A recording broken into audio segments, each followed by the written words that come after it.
es un gran líder, que fue la principal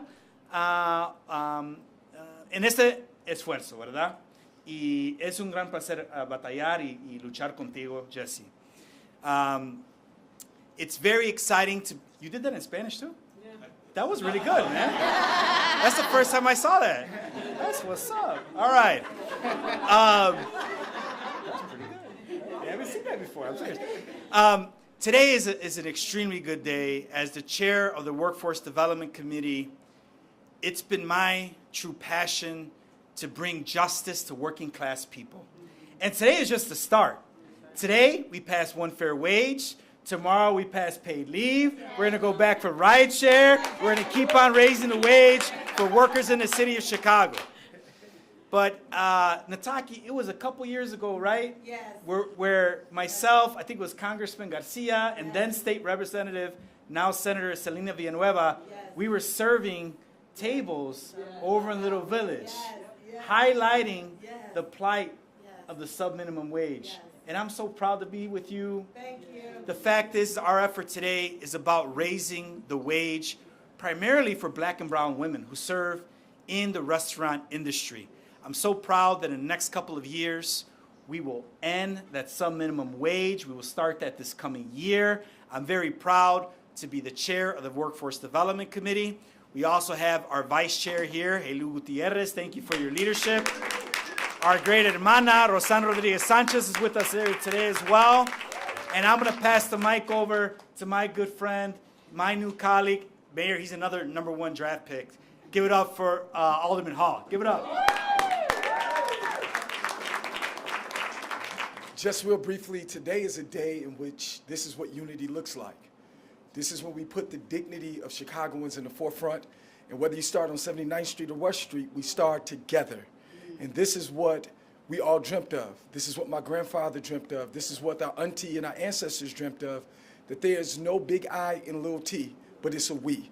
And so we're in this together, and we're glad together that everyone's dignity was at the forefront when we voted. This was a vote for dignity, for a better day, and a brighter tomorrow. God bless you. And so at this time, we are going to now hear from the voice of the people, the voice of the champions, none other than Sarah Nakat. Saru, come on, clap your hands. I'm shaking. I'm literally shaking. We have been at this for 22 years. 100 years of suffering by black and brown women since this sub-minimum wage was created right here in Chicago and spread around the country. 22 years since 9/11, when my brother Mamdou and I started this fight after 9/11. He worked at Windows on the World, the restaurant at the top of the World Trade Center. And today, not only is the thing that started in Chicago ending in Chicago, but y'all beat New York City. But New York City's gonna follow Chicago's lead. For so long, 22 years, they told us, this is too hard. The National Restaurant Association is too powerful. Don't do it. Don't try it. You're being difficult. You women are being difficult. How many times did we hear that, Nataki? 1,000 times. 1,000. We kept at it, and we kept at it. Difficult or not difficult. They sent me and Nataki death threats. They put my kids' pictures up on attack websites. They followed us around the country. They tried to shout us down. Even today. Even today. They tried to shout us down, but we kept at it. And there are a couple reasons why it finally happened here first. First of all, the rest of the country, and I travel all day, every day. I just flew in from Detroit this morning. Everywhere around the country, they are calling this the Chicago Miracle. Yes. They are calling it the Chicago Miracle because there is a miracle mayor. There is a miracle mayor who is not just a progressive, but an organizer. Yes. There is a miracle mayor who stands by his word, and that does not happen everywhere else. There is a miracle city council. There is a miracle floor leader. There is a miracle bill sponsor. There is a miracle on the committee that this passed through. There is a miracle coalition with Sharita from Women Employed and Jackie from SEIU and Adam from Arise And our folks, our friends David from the Pullman Museum and the Workers' Center for Racial Justice, they are miracles, and the biggest miracles of all are the workers who stood up for this for so long. Nataki, Barbara, Antoinette. We lost one of our folks this year. Christina Thurman we lost this year, but she was a fighter. All these women were fighters. This was not a David and Goliath fight. This was a Daniela and Derica and a Nataki versus Goliath fight. This was women of color against the most powerful trade lobby in the United States. And this win today, I am carrying this win to my next flight to Maryland. This is about to pass in Prince George's County, in Montgomery County, in Baltimore City and Baltimore County. In January, this is moving in 15 states, and on November 24 ballot, it is on the ballot in Michigan, Ohio, Arizona, and Massachusetts. This is moving in 15 states by next November because of what happened here in Chicago today. 6.4 million workers are going to get a raise because of what you started here in Chicago. That is a miracle. And I just have to say this is so incredible for 100,000 workers here and 6.4 million tipped workers across the country. But it is also so important, not just because of the economy and raises and the ability for people to survive and feed their children and spend time with their children. All of those things, yes. And this is also about democracy.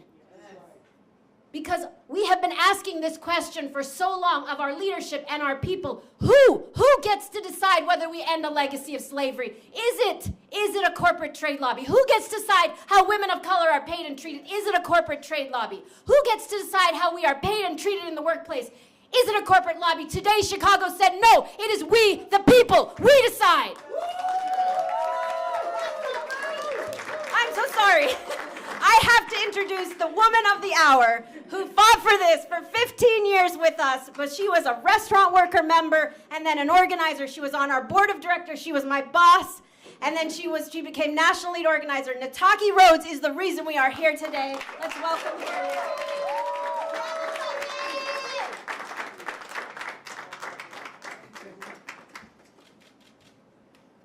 It's a big day today in Chicago. Give it up for everybody.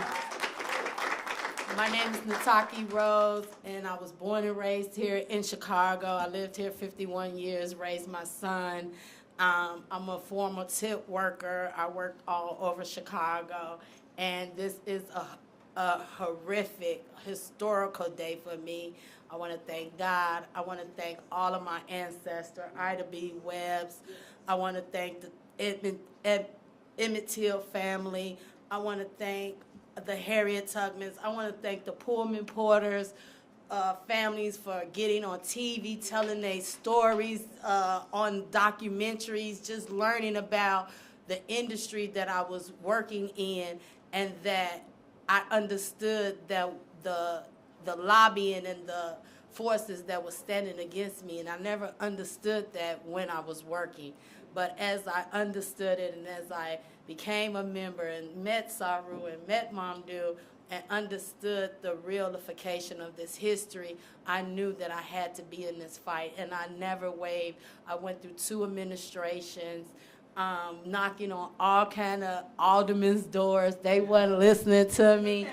I'm so glad of the new city council. Give it up. Thank you, Alderman Jesse. I love Carlos. I've loved him from the first day I met him because he's always been a true organizer and always been a true friend to me, and I just really appreciate him. The first day I met Brandon Johnson, we met him through one of our members, and we had a press conference in front of Capitol Grill, and we had just finished going to Capitol Grill and doing our protest, and Brandon Johnson came running down the street. And Carlos was right there. And they both did the press conference. And then the next time I got to meet him is when he was on his radio station. and I came on with SEIU Erica Bland. So he's not new to this fight. He's true to this fight, and I appreciate that. And he's a real West Side, yes, and we love him on the South Side and all over Chicago. But really, truly, this has been a moment. I want to just thank the Pullman Museum. David is a true friend of mine as well. Dr. Hughes, for having that history in our community. It's so important to visit because your past lets you know where you're going in your future. And it's important for us to learn about our Black history so it can teach us and we can learn from that. And that way we can continue the movement and continue the civil rights movement. So I just thank the City Council, Brandon Johnson and the Johnson family. I love you. Jesse, I love you. Sabru, all of One Fair Wage, Barbara, everybody at One Fair Wage, all the workers, Xavier, all of them, I love you. And I love Chicago. And yes, I would like to bring up Jesse. He is an employer that believes in paying workers one fair wage.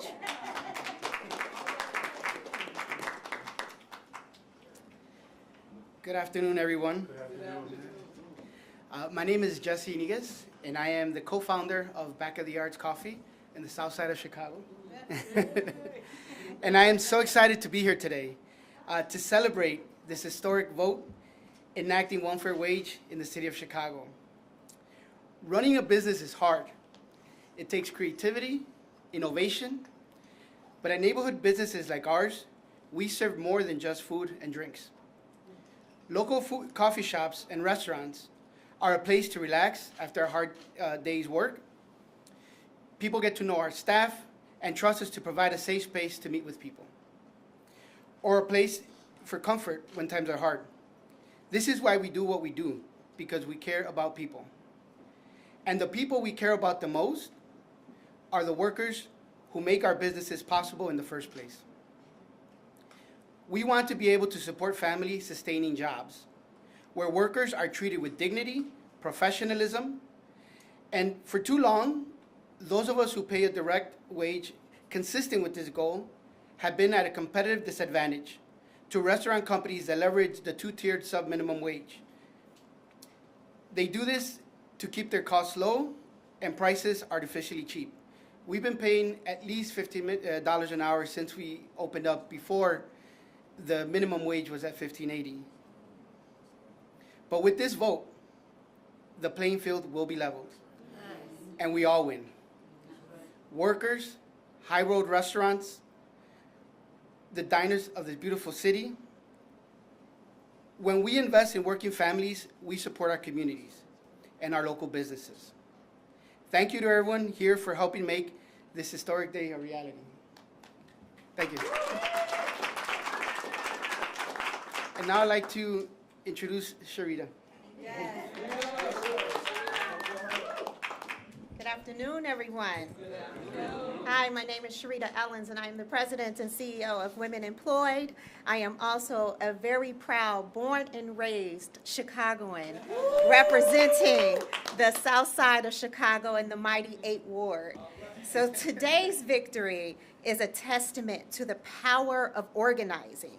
When the people are united, we will never be defeated. Today's victory was made possible by thousands of tipped workers across Chicago speaking up, using their voice, and speaking out and sticking together to fight for a full and fair wage.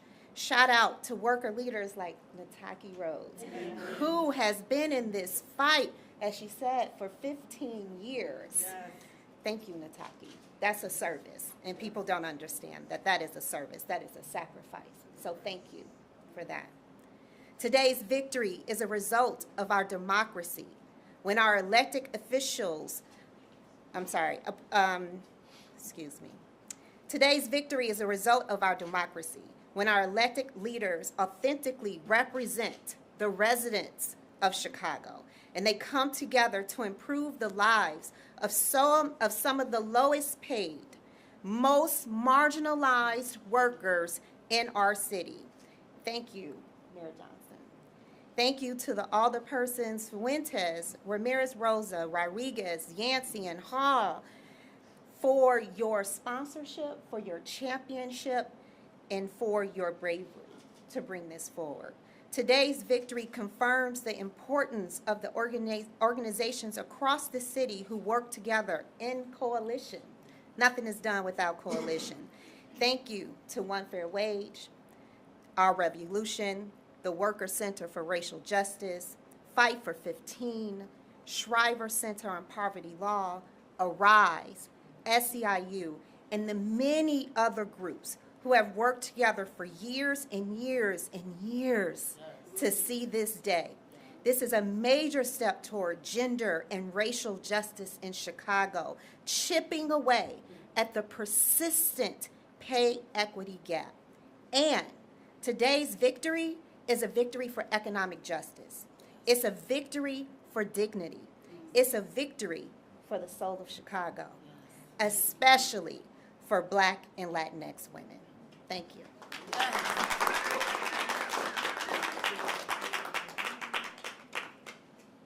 Thank you again to all of our city council members that are here. I also want to make sure that we acknowledge a dear friend and brother of mine as we have come through the ranks of organizing. Alderman David Moore of the 17th Ward is here as well. Thank you. In Alderman David Moore true fashion, he just blends in with everybody else.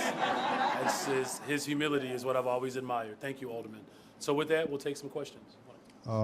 Craig Delamore, and we're tight on time, so we'll try to keep it to one question, and let's get through this quickly. Thank you. On topic questions to start, please, Craig. Okay, then do I get one later? If it's not asked. Okay.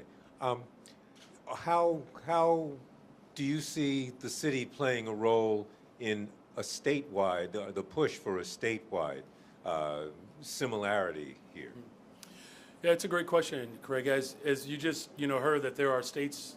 First of all, let me just say congratulations again to the people of Chicago for just their commitment to working people, and as has been already articulated, Saru has indicated that there are multiple states around the region that are moving in this direction, and so we're not done yet, right? All right, so we'll continue to organize and work with our partners at the county level, at the state level, to continue to build an economy that stabilizes the workers of the city of Chicago, Cook County, and the state of Illinois. So we're not done yet. Charlie. Good afternoon, Mayor. Good afternoon. What do you want to say to the businesses like the ones that Alderman Sposato and Alderman Lee brought up that have a fear here that this could drive them over that edge and might force them to consider even other business models such as eliminating servers, that kind of thing? Do you want to alleviate their fears here, or what do you want to say? Yeah, look, it's a concern that's real. I live in a ward that has bordering suburbs as well. Whether it's to the west of me in Oak Park and River Forest, or to the south of me in Berwyn and Cicero. The important dynamic here that I don't want us to lose is that everyone had a seat at the table. Y'all did. And I've made a commitment to collaborate with all of our stakeholders, and that's why the progression has been situated the way it is, so that businesses have time to mature as this new legislation matures as well. And so, we're not done, and that part of the work, and our alder has expressed this, Fuentes, that we get a chance to work through dynamics and continue to study the patterns so that we're doing right by everyone. Look, we want businesses to thrive. That's why City of Chicago, we're certainly well on our way to reviving our downtown. I believe we have the fastest growing downtown anywhere else in the country.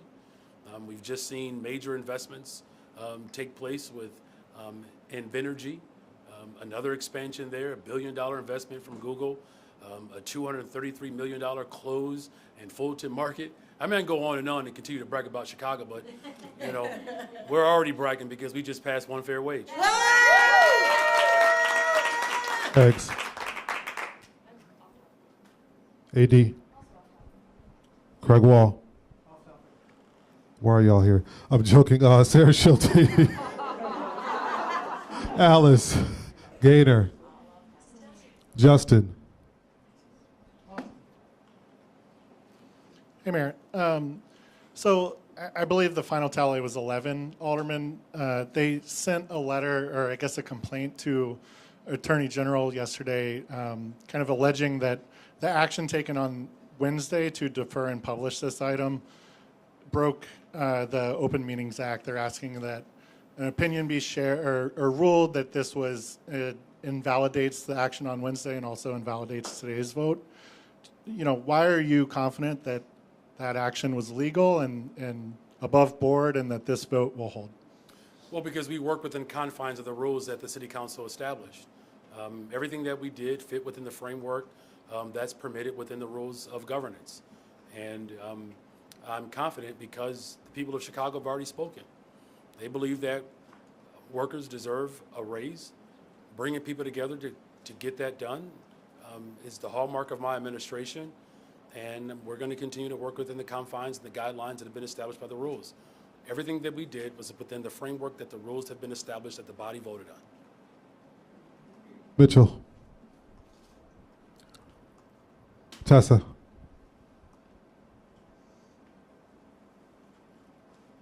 Hey, Mayor. Hey. Do you think there's a disconnect between the Biden administration resuming deportations of Venezuelans Are we after... still on topic? Yeah, are we? Yeah, on topic, please. I don't have an off-topic question. Okay, Aaron.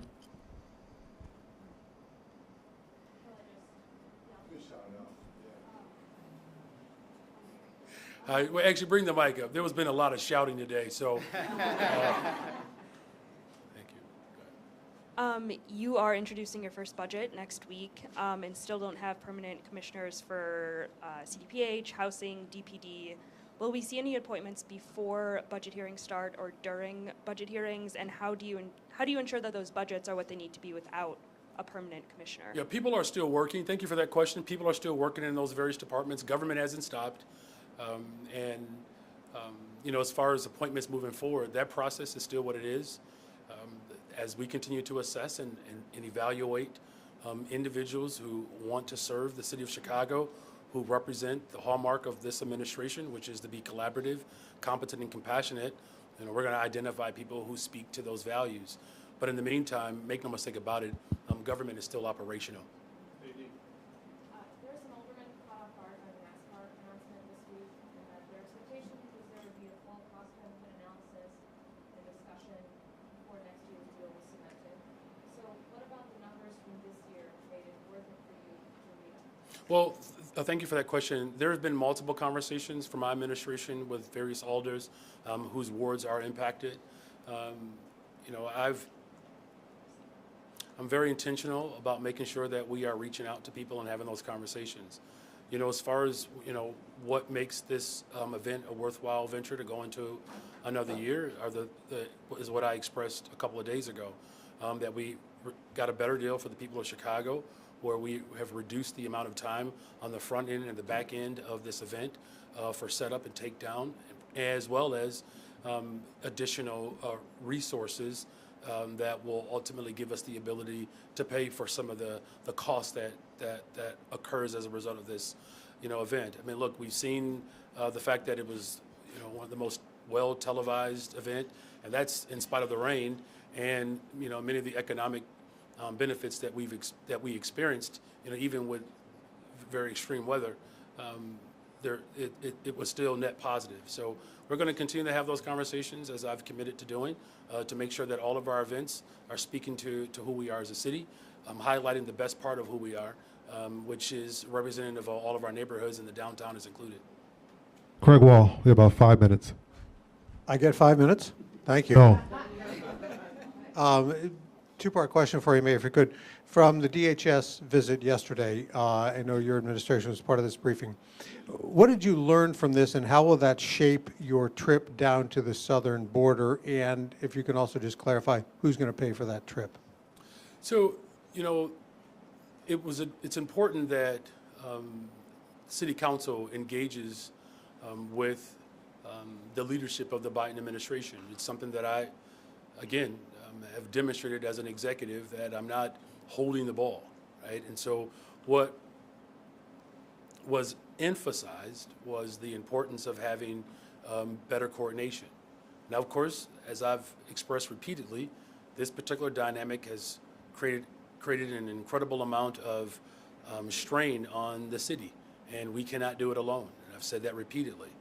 You know, as far as, you know, our next steps to do my job as mayor, whenever I leave the city of Chicago on behalf of the people of the city of Chicago, I'm doing my job, right? And so just know that the people of Chicago elected me to represent their interests, and and as we set the date for our assessment for our potential or likely border trip, all of that information will be made transparent, just like when I've gone to Washington, D.C., when I've gone to Springfield, I'm doing my job. I don't know if we have time, Craig, I'm sorry. Good afternoon, Mayor. Good afternoon. Yesterday, did Speaker Welch promise more migrant funding for Chicago during the veto session? And in general, do you think it's time the state starts looking at cuts elsewhere to provide more migrant grants to the city? Well, what I've said repeatedly, that the shared sacrifice has to be equitably handled and addressed. And I've had this conversation with Speaker Welch, with the Senate President, with the Governor, with the White House. I've had this conversation with our board president. You know, all of us have to step in and lean in to have a shared sacrifice in this dynamic. Look, as you know, I can't emphasize enough that I know that the strain that this has caused on our economy, and particularly within our black neighborhoods. You know, black people have had to share a lot and endure a lot. And that conversation that I had with the Speaker, the Senate President, the Governor, the Board President, the President of the United States, I'm constantly reminding them that the pressure that continues to be placed on the city of Chicago, and particularly black Chicago, they have to help alleviate that. Did he say yes? I'm sorry? Did he say yes to more funding? I'm going to continue to have conversations to ensure that the sacrifices that are being made, that it is shared equitably. Hi, Mayor. Sabrina from Channel 2. Hey, Nice. Sabrina. Is Is this your first time? First time asking you a question. Oh, wow. Okay. Well, Well, hey. congratulations. Oh, thank you. Let's see how this goes. I'm actually from New York, so being here in the I'm middle so of sorry you about beating that. my place for the first time. Welcome to the greatest freaking city in the world. It's all right. I don't put ketchup on my hot dog anymore. Don't worry. My question is about some remarks that the governor made yesterday. He alluded to the fact that they might not be providing more funding to the city for migrant aid, help with housing. Have you had that conversation with him and talked about that specifically? Well, what we've talked about, first of all, I'm grateful for the work that that has been done. And again, the people of Chicago, we're being asked and quite frankly tasked with carrying the vast majority of this responsibility. I know that the leadership in the state of Illinois recognizes the importance of Chicago. And you know, the only thing that I can do is do my part. And I'm asking other folks to do their part. And as I've said multiple times, that the weight and the brunt of this sacrifice has been on Chicagoans, and I'm hearing loud and clear from our black residents in particular that they have high expectations, as they should. It's why making sure that we pass one fair wage was a priority of mine, because the vast majority of individuals are black and brown women who are doing the work. It's why we're going to bring Chicago home. The vast majority of people who are unhoused in this city are black people. You know, it's why we're committed to passing treatment, not trauma, and opening our mental health centers and making sure that we have an alternative response to mental health crises, because those who are overwhelmingly impacted by brutality are black people. And there's still more work to be done. You know, so I'm going to continue to do my part. I've expressed that the state has to do more. I've expressed that the federal government has to do more. And that's just where we are today. Thank you. The last two questions, Gaynor. Mayor, what is your plan, backup plan for the base camps for asylum seekers as you have these time constraints? The temperatures are already going to be dropping this weekend. What are you going to do if you can't get those camps up in time to house people? We've stood up a shelter, one new shelter every 8 days. One shelter every 8 days. Hundreds of buses have come since I've been mayor. You know, look, I appreciate the spirit of the question. This is not just simply about backup. This is about how we front load our efforts to respond to the crises. I've said this repeatedly. Everything is on the table. Brick and mortar, base camps, the state, the federal government. And so I'm going to continue to do the work that I've been charged to do, is to make sure that we're speaking to the demands that predate this crisis, and we're doing that, while at the same time doing everything in my power to find more brick and mortar space. I'm asking our business leaders to do this, our philanthropic leaders to find locations, our philanthropic community to lean in and support the mutual aid workers and work that's being done on the front lines. And, you know, we're still moving forward with the base camps. We still are. Mayor, do you think there's a disconnect between the Biden administration resuming deportations of Venezuelans after they recently cited the dangerous conditions in their home country as part of the reason for extending temporary work authorization? Foreign policy has caused a tremendous amount of destabilization. And so the sanctions, of course, that are causing the turmoil is being brought to us by the right-wing extremists in this country. The real disconnect is the fact that you have global population shifts that have been promulgated by the very failures of the Republican entities that want to score political points by attacking major cities where black and brown people live. That's the disconnect. The Republican Party can't even nominate their own leadership. Now, of course, I've said this multiple times. State, county, the federal government has to lean in and do more. And let's be very clear about what's happening here. That you have the destabilization of countries across the globe, which, by the way, are individuals that identify as Afro-Venezuelan or Afro-Colombian. You know, as we're talking about, you know, eliminating tipped wages for black and brown people, we're fighting the same system that doesn't humanize black people across the globe. And isn't it quite disturbing that you have an entire party that is more interested and dedicated to destabilizing black and brown people around the globe than actually passing a freaking budget to make sure that people can eat and have somewhere to live? That's the disconnect. In fact, the last thing that I'll say, at least on this, unless one more person has a question about this, is that I know we're going to get to the other side of this.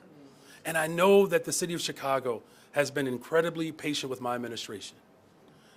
Everyone knows it's not like I'm calling up relatives from another country saying, y'all want to come live with me?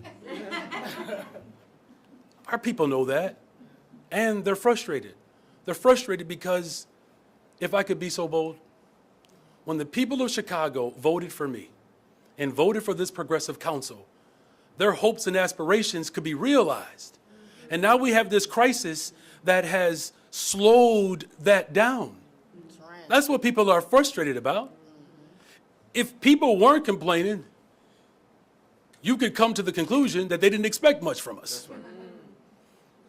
The real disconnect is that you have an unclean spirit that has captured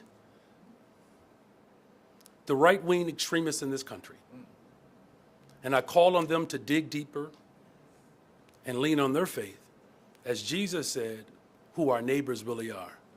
The one on the roadside. Those are our neighbors. So we have to do everything in our power to make sure that we respond to the crisis that's right here in Chicago, that is the formulation of decades of disinvestment, while also making sure that we're pushing back on failed foreign policies that continue to destabilize countries across the globe. Thank you. Thank you. We do this one. This is the last one. Thank you, Mayor. I got you. And it's actually kind of a follow to exactly what you're saying. All right. There's a poll that came out this week, polling people across the city along racial lines on whether Chicago should continue being a sanctuary city. Majority of people, voters said no. And the highest among those were among Latinos and blacks. And one of the reasons why is because of resources. So are you concerned that you are losing voters on this, if this crisis continues according to... Thank you for the question. This is not about votes. This is the problem here. If people think that my job is solely based on how I can get the next vote, we'll get to that in the next 3 years. But I got you. Hold on a second. I just want to make sure that I don't want people to believe that the political decisions that the right wing in this country is making is going to force me to make a decision that will go against our values because I'm thinking about votes. Here's what I'm most concerned about. Our constituents and residents of the city of Chicago. I got it. My bigger concern is the fact that we have an alt-right movement, not just in this country, but around the globe, that continues to disrupt black and brown economies. Can I just offer up some context real quick? There are leaders in many of these countries that come from the same movement and struggle that Jesse and I and Carlos come from. People should look at the story of Her Excellency, the first black vice president in Colombia, who was not that much different than Alderwoman Jeanette Taylor, who was pushing back against the government when they were coming into villages of which mostly black Afro-Colombians lived in, disrupting their local economy, causing them to lead movements to actually ultimately transform this government. And then when they got into power, the very forces that they fought are now mad at them and destabilizing their economies to force this massive population shift. And so this is about elevating the consciousness of the entire globe. My bigger concern is to make sure that those families, I'm going to speak directly to black people, that I made a commitment to invest in the very communities that were disrupted by previous administrations, that have closed schools, that have closed mental health clinics, that have shut down public housing. Everything that I've done up to this point, while still handling this crisis, I have not stopped governing to make sure we're raising the wages, passing treatment, not trauma, bringing Chicago home. Apparently in the city of Chicago, you have a mayor that can walk and chew gum. Thank you all.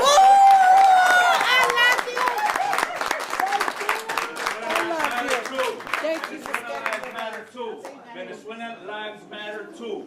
Venezuelan lives matter too.